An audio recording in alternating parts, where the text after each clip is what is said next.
Welcome back to Briggs on Books, our international talk show where we talk to authors from all over the world about their books, their process, their future. How do they get a book published? That's the hardest thing. So many of our viewers are authors who haven't reached the end of the book, finished writing the book, haven't put the pencil down and got it published. So I love to have guests on who've done it. In fact, our next guest has done it over and over again. I think, welcome Donna Levin. By the way, before we get started, here's the cover of her book, The Talking Stick. It's a novel. Welcome, Donna. Thanks for having me. Yeah. Wow, you've done how many books? 7 books? This is my 7th book. Yeah. It's my 5th novel, but my 7th book. Yeah. Now, once you got the first one done, did they just start coming more easily, or is it the same struggle every time? It's the same struggle every time, Good. Sometimes harder than others. Yeah. But the fantasy that the next one will be easier is what keeps me going. Keeps you going. Now, I looked through some of your book titles. They seem to have a California theme or even a San Francisco theme.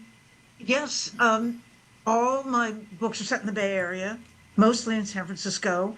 The Talking Stick is set in Marin County, for change of pace. My first novel was set in the East Bay, where I grew up.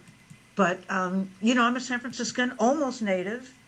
So, and I like living in San Francisco. It's a beautiful city with, some problems, but... Yeah. Now this, The Talking Stick is kind of a, what do you call it, like a dramedy? I'd call it a dramedy. The only thing in my life that I'm actually confident about is that I'm hilarious. Okay. Maybe not at this precise moment, but generally speaking. So it's a funny book, but it also addresses some serious topics, addiction and recovery, failed romances, failed marriages, mother-daughter relationships. And yet it's funny. It's from a women's point of view, kind of covers what 4 women are going through. Yes, it's on the one hand, I've thought of it very much a woman's book. I've actually had some surprisingly good feedback from the men who've read it, which is always nice to hear. But it's a book about women and women's relationships and women's problems. And it's also a book for, although there is a character who's younger, it's really a book aimed at women who've been through some stuff, a woman who's had some career successes and failures, who's had some relationship successes and failures, maybe been married, maybe been divorced, maybe has children. So chick lit it isn't, I'll tell you that. It's. I when I was reading and researching the book, I said, all these things could be true. I've known people who've been through every one of these things that happen in the book. Well, I won't. It is not autobiographical, but one can only write about what one knows. I mean, even in a fantasy novel, you're really just writing from your own experience, your own feelings on some level. It's certainly contemporary, although I will say that it's also kind of out of time. There's nothing about politics. There's nothing about the pandemic. I didn't know how that was going to age. Yeah. So it could be relevant 5 or 10 years from now, hopefully. Right. That's the plan. Now these women face obstacles and figure out ways to get past the obstacle. Is it a book to encourage women and show hope? Well, absolutely. And it's called The Talking Stick because these women come together through a series of accidents that might not be accidents. And they form a group. They use a talking stick to keep order. But the woman who's holding the talking stick, either through the power of suggestion or who knows, maybe some kind of magic, she has memories that she's revised. She remembers things that differently than the way they happen. For example, our heroine, Hunter, whose husband leaves her at the very beginning of the book, Hunter realizes that she's not really the victim she thought she was, that she maybe contributed to the failure of this marriage, and she takes some responsibility for it. And then other things happened to her, but, I don't want to, no spoilers. We don't want to give too much away. Now, you said some men like this, but I read books like this all the time. But is it generally written for a specific audience? Well, again, women of a certain age, I think. I didn't set out to do that, but I think now that it's finished, that seems to be I feel that's the audience. If you say you've written a book for everyone, Yeah. that's kind of naive, I think, because no book is for everyone except possibly the Bible. Yeah. We can hope. But so I would say women over 40. Yeah.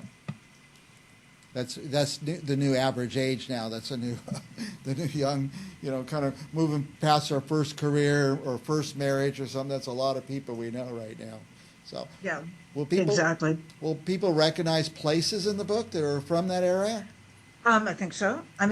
Everybody knows San Francisco, Yeah. for better or worse. And though most of it takes place in Marin, and my God, Marin is a fascinating place. And I've only really come to know Marin the last 10 years myself, because my writing group meets in Marin. Nice. And I joined this writing group 13 years ago. And it's a beautiful setting. You can see in the cover, which I didn't choose, but I'm very pleased with. That captures a lot of the geography of Marin, Mount Tamalpais, and a lot of the land in Marin County is protected. It's federal land is protected, so it's not going to become casinos or condos. Nothing against casinos or condos, but we need more open spaces. So, and oh my God, there's the open air mall and the farmers market, and something interesting about Marin is that Highway 101 runs through the county, and people have settled. People used to settle near rivers and lakes. Now they settle near freeways. Yep. So most of the development in Marin is right by the freeway there. The 101, yeah. 101. Southerners call it the 101. The 101. Southern Californians. But we Northern Californians just call it 101. 101. Now, about process, like I said, we have so many viewers who are writing, and trying to finish their book, and you've done it, I think, 7 times. And you tipped us off a little. You belong to a writers group. Did that help you get things done? Absolutely. You see, for me, I have to have a deadline at this stage of my writing. We meet every 2 weeks, so I'll spend 10 days of kind of frittering time away, and then the last 4 days before we meet, I've got the pedal to the metal, and I want to make sure those pages are ready to share with the group. It's a really wonderful group of women, and in fact, they kind of inspired the group because the book, because the friendships among the women are so strong and supportive. But I really got started by going to writers' conferences. And the thing is about writing is it's so solitary.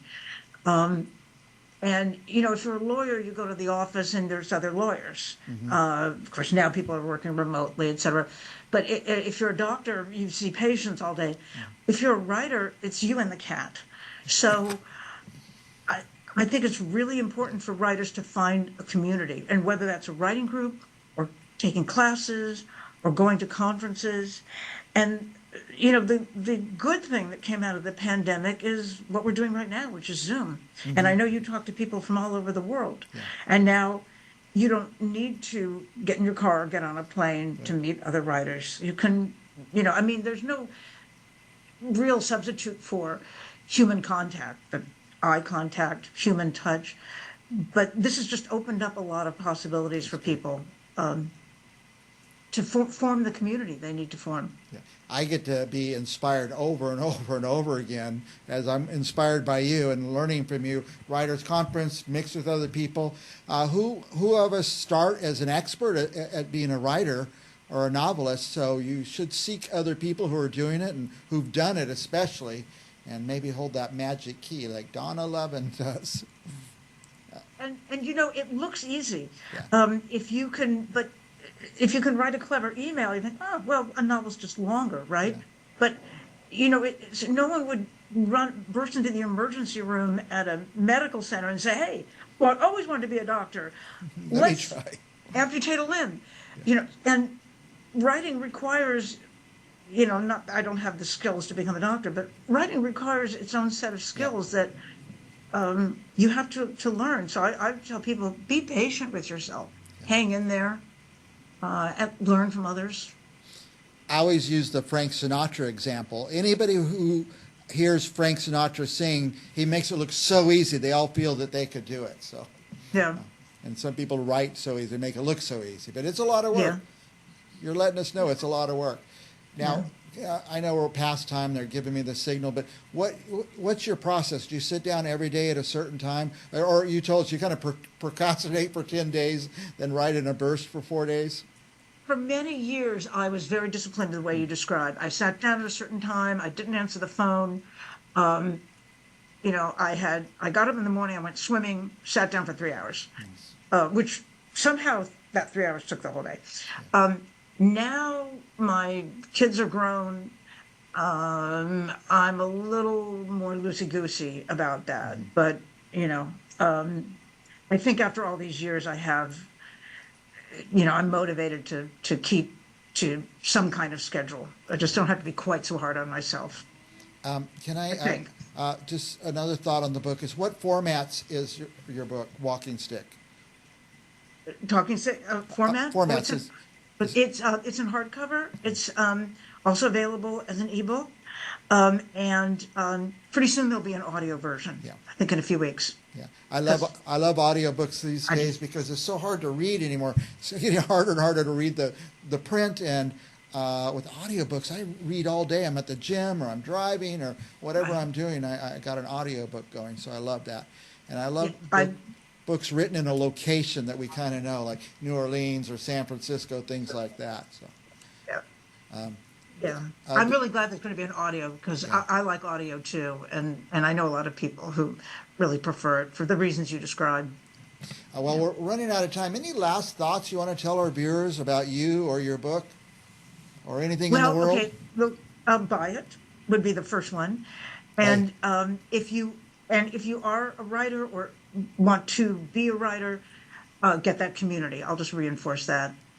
Get with other writers. Yeah. Don't try to do it by yourself. Yeah. And you got to be amongst other writers. I notice my friends kind of start ducking when they see me coming, and I want to tell them about the latest chapter of my book I'm writing. So other writers are probably a better group. Yeah, right. Share with care. Just you don't need to talk about it to your friends and family. Yeah. Talk about it to other writers. Very good. Yeah. Thank you, Donna. Donna Levin, author of The Talking Stick. Can you just say the names of your couple of your other books? Yes. Let's see. There's More Than One Way Home, and He Could Be Another Bill Gates are the two most recent novels, both published by Chickadee Prince Books, and available online at the usual suspected places, and also any bookstore could order them. Yeah, I'll say one of the usual places. I was just there. I just put your name in Amazon, and it popped up a great little blurb on you, and all 7 of your books were there and easy to find. And Yeah, all right, Donna. that's good to hear. I hope we have you back very soon. Anytime. All righty, we'll I'd be love back it. with Thank you more so authors much. right after this.